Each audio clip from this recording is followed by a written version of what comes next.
अपराध हुआ। महाराज दुर्वासा ऋषि ने अपने गले की माला इंद्र को पहनाई। इंद्र ऐश्वर्य के मद में मत्त थे, उन्होंने वह माला ऐरावत के गले में डाल दी।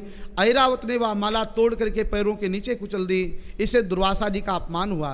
महात्मा दुर्वासा ने स्त्रीहीन होने का श्राप दे दिया। गुरुदेव परित्याग करके चले गए। तब इंद्र महाराज ने दूसरे गुरु का वर्णन किया है। महाराज तुष्टा ऋषि के पुत्र हैं जिनका नाम है विश्वरूप। विश्वरूप के 3 सर हैं और विश्वरूप जो हैं ये देवता और दानवों के दोनों के भांजे लगते हैं। तो महाराज विश्वरूप ने यज्ञ देवताओं का कराया तो देवताओं के लिए आहुति दी और बीच बीच में दैत्यों के लिए भी आहुति प्रदान कर देते हैं। इस बात पर देवराज इंद्र नाराज हो गए और देवराज इंद्र ने विश्वरूप के 3 सर काट दिए। अपनी तलवार से उनको मार डाला। अपने गुरु की हत्या करी, ब्राह्मण की हत्या की। इंद्र को ब्रह्म हत्या लगी। इंद्र महाराज भगवान नारायण के पास में गए, कहा भगवान इस ब्रह्म हत्या से बचाइए। भगवान ने कहा अगर कोई ब्रह्म हत्या स्वीकार कर ले तो ये ब्रह्म हत्या नष्ट हो जाएगी। तो 4 लोगों ने ब्रह्म हत्या ली है। एक भाग पृथ्वी ने लिया। पृथ्वी में जो बंजर भूमि होती है या ब्रह्म हत्या का स्वरूप है। एक भाग जल ने लिया, जल में जो काई है या ब्रह्म हत्या का स्वरूप होती है। एक भाग वृक्षों ने लिया, वृक्षों में जो बांधा होता है या ब्रह्म हत्या का स्वरूप होता है। एक भाग माताओं ने लिया, जो मासिक धर्म के रूप में 3 दिन होते हैं, ये ब्रह्म हत्या का स्वरूप होते हैं। इस अवस्थाओं में बहुत ही पवित्र रहने की आवश्यकता होती है। इन अवस्थाओं में भोजन आदि बनाने से थोड़ा सा दूरी बना के रखनी चाहिए। देखो ये सब परंपराएं लोगों ने धीरे धीरे त्याग दी हैं। जब पवित्रता नष्ट हो जाएगी तो व्यक्ति की बुद्धि नष्ट हो जाएगी। इसलिए पवित्रता रखना बहुत आवश्यक होता है। 4 लोगों ने ब्रह्म हत्या को स्वीकार कर लिया है। इंद्र महाराज की ब्रह्म हत्या नष्ट हुई है। इंद्र महाराज ने पुनः भगवान की आराधना की। इधर विश्वरूप महाराज का मृत्यु के बाद उनके पिता तुष्टा ऋषि ने एक यज्ञ किया है और उस यज्ञ में कहा मैं ऐसा पुत्र पैदा करूंगा जो इंद्र को मारने वाला होगा। लेकिन संकल्प में जरा सी गड़बड़ी हो गई। कहना चाहिए था इंद्र शत्रोर विवर्धस्त्वम, लेकिन मुख से निकल गया इंद्र शत्रोर विवर्धस्वम। तुम और सुम का अंतर हो गया। संस्कृत ऐसी भाषा है कि जिसमें एक बिंदी पाई मात्रा से भी अर्थ बदल जाता है। एक बार एक यजमान की पत्नी बीमार थी। पंडित जी से कहा पंडित जी हमारा पाठ कर दीजिए। पंडित जी का पाठ उतना शुद्ध नहीं था, वो पाठ करते थे। यजमान ने कहा था पत्नी की रक्षा के लिए पाठ करना है और पंडित जी बोल रहे थे भार्याम भक्षतु भैरवी। कहना चाहिए था भार्याम रक्षतु भैरवी, लेकिन मुख से निकल रहा था भार्याम भक्षतु भैरवी। और रक्षतु और भक्षतु में क्या अर्थ होता है? रक्षत माने रक्षा करना और भक्षत माने खा जाना। तो संस्कृत ऐसा विषय है जब पाठ शुद्ध तैयार हो तभी संस्कृत में पाठ करना चाहिए, नहीं तो गलत पाठ करने से उसका दोष भी लगता है।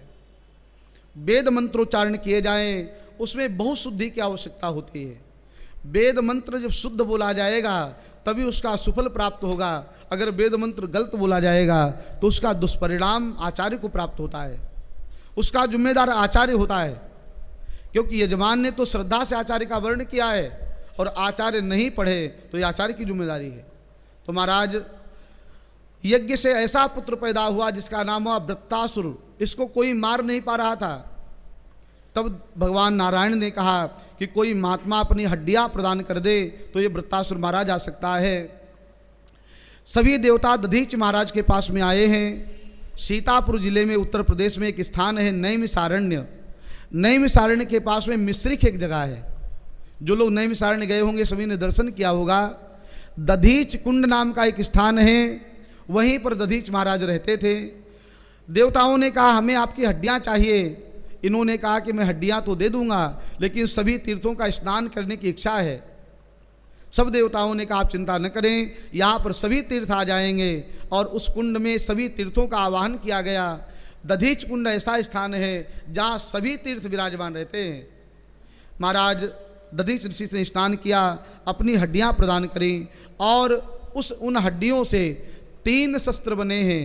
एक पिनाक नाम का धनुष जो भगवान शंकर का धनुष माना जाता है, एक अजगव नाम का धनुष और तीसरा वज्र, ये 3 शस्त्र उससे बने हैं। और उस वज्र को लेकर के जब इंद्र वृत्तासुर के सामने आए तो अब वृत्तासुर को लगने लगा कि अब मेरी मृत्यु हो जाएगी। तो वृत्तासुर ने इंद्र से कहा, इंद्र आज तुम संत की हड्डियां लेकर के आए हो मारने के लिए, अब मेरी मृत्यु निश्चित है, लेकिन मरने से पहले मैं कुछ भगवान की स्तुति करना चाहता हूँ, उसके बाद तुम मुझे मार देना। वृत्तासुर हाथ जोड़ के भगवान की स्तुति करता है और ये स्तुति बड़ी ही सुंदर है। भागवत में इसे व्रत चतुश्लोकी के नाम से जाना जाता है। 4 श्लोक में वृत्तासुर ने बड़ा सुंदर भाव दिया है। आइए इन चारों श्लोकों को हम सब लोग सुने। अर्थ, धर्म, काम और मोक्ष को देने वाले चारों श्लोक हैं। सभी लोग हमारे साथ भाव के साथ सुनेंगे। अहम हरे तव पादैकमूल दासानुदासो भवितास्मि भूया। पादैकमूल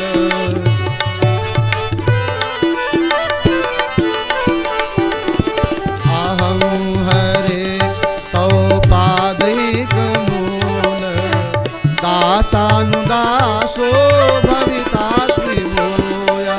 मनः स्मरेता सुपतेर्गुणास्ते गृणीत्वा कर्म करोतु काया।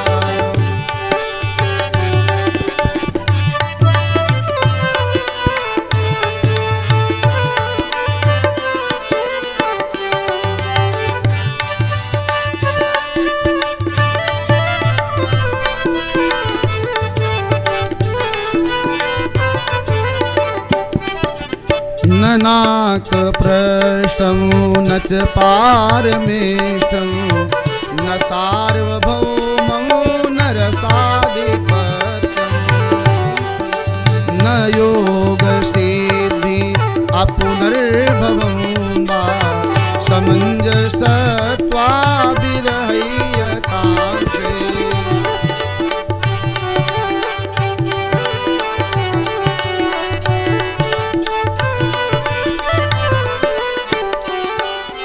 अजात पक्षा इव मातरं खगा स्तन्यं यथावत् सतराचुधार्ता।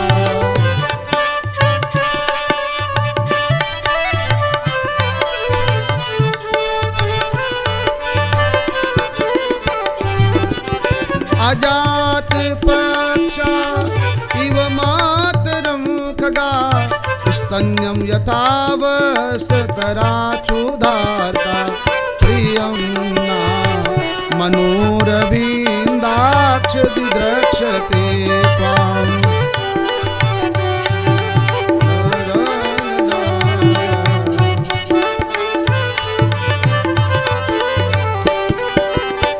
ममोत्तम श्लोक जनेषु सख्यं संसार चक्रे भ्रमता स्वकर्मभि तुन्माययात्मात्मजमात्मदेहे स्वासक्त चित्तस्य नाथ भूया। अहं हरे तव पादैकमूल दासानुदासो भवितास्मि भू। श्री कृष्ण गोविंद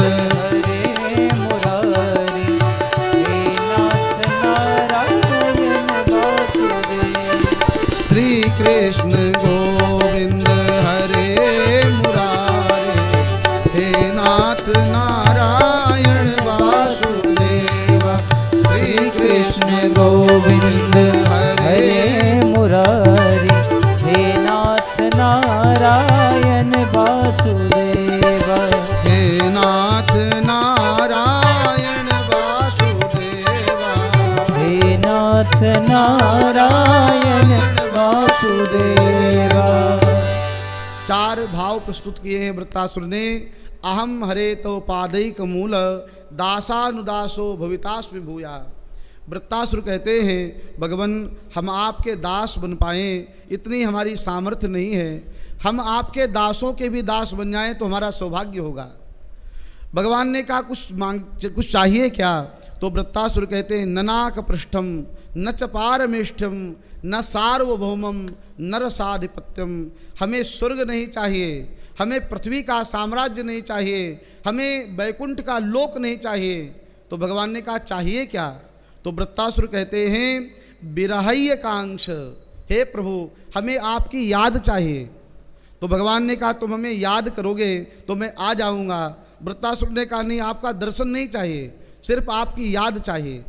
भगवान ने कहा कैसी याद चाहिए? तो कहा जैसे अजात पक्षाइव, चिड़िया का छोटा सा बच्चा जब भूखा होता है तो अपनी माँ को याद करता है और संध्या तक वह प्रतीक्षा करता है कब मेरी माँ आएगी, कब खाने के लिए चूंगा लाएगी। जैसे उस चिड़िया के बच्चे का स्मरण होता है वैसे मैं आपको याद करूं। अजात पक्षाइव मातरम खगाह स्तन्यम यथा वत्सतरा सुधार्थ, जैसे गाय का बछड़ा अपनी माँ के लिए रोता है, याद करता है, वैसे हम आपको याद करें। जैसे एक प्रियतमा अपने प्रीतम को याद करती है, प्रेमी को याद करती है, उस तरह से आपको याद करें। प्रियम प्रियवा विसुतम विषण्णा मनोरविंदाक्त दिदक्षते त्वाम। भगवान ने कहा ठीक है तुम हमें याद करोगे, मैं तुम्हारे सामने आ जाऊंगा। वृत्तासुर ने कहा आपका दर्शन नहीं चाहिए और आपकी कृपा भी नहीं चाहिए, मेरा जैसा कर्म हो उस कर्म के आधार पर हमें फल चाहिए। भगवान प्रसन्न हो गए, वृत्तासुर को भक्ति का वरदान दिया है भगवान ने और इंद्र के द्वारा वृत्तासुर मारा गया। ये वृत्तासुर था कौन? का पूर्व जन्म में एक चित्रकेतु नाम का गंधर्व था और चित्रकेतु नाम का राजा था। इसकी 100 रानियां थी, 99 रानियों के पुत्र नहीं था। छोटी रानी के बेटा हुआ तो अन्य रानियों ने मिलकर इसको जहर दे दिया, बेटा मर गया। राजा चित्रकेतु रोने लगा। उस समय अंगिरा ऋषि और नारद जी पधारे। अंगिरा ऋषि ने नारद जी ने बहुत ज्ञान दिया लेकिन ज्ञान का प्रभाव नहीं हुआ। तब उस जीवात्मा को उस शरीर में बुलाया और वो राजा चित्रकेतु का बेटा उठ के खड़ा हो गया। राजा चित्रकेतु दौड़े तो उस बेटे ने कहा आप कौन हैं? तो कहा मैं तुम्हारा पिता हूँ। उस बेटे ने कहा कि कौन से जन्म के पिता है? आप किस जन्म के हमारे माता पिता हैं? हमारे अनेक जन्म हो चुके हैं, मेरा न कोई पिता है न कोई माता है। आत्मा का न कोई पिता होता है न माता होता है। तो राजा चित्रकेतु को उसी समय ज्ञान हो गया और ग्रह त्याग करके भगवान शंकर की उपासना करने लगे। एक बार की बात है, भगवान शंकर और पार्वती जी, शिव जी की गोद में पार्वती जी विराजमान हैं। ये दृश्य राजा चित्रकेतु ने देखा, इसके मन में मोह उत्पन्न हो गया। इसने कहा आप महादेव होकर के ऐसा घृणित कार्य करते हैं, अपनी पत्नी को गोद में बैठा करके बड़े बड़े महात्माओं के सामने उपदेश देते हैं। महाराज भगवान शंकर तो कुछ नहीं बोले, लेकिन माता पार्वती ने श्राप दे दिया। माता पार्वती ने कहा हे राजा चित्रकेतु, यद्यपि तुम गंधर्व हो लेकिन तुम्हारी इतनी दूषित बुद्धि है, मैं तुम्हें श्राप देती हूँ, तुम राक्षस बन जाओ। वही राजा चित्रकेतु वृत्तासुर बना है और भगवान की भक्ति का प्रभाव समाप्त नहीं होता है। अंतिम में इसको भगवान की याद आ गई और यह वृत्तासुर भगवान के धाम को चला गया है। बोले भक्तवत्सल भगवान की।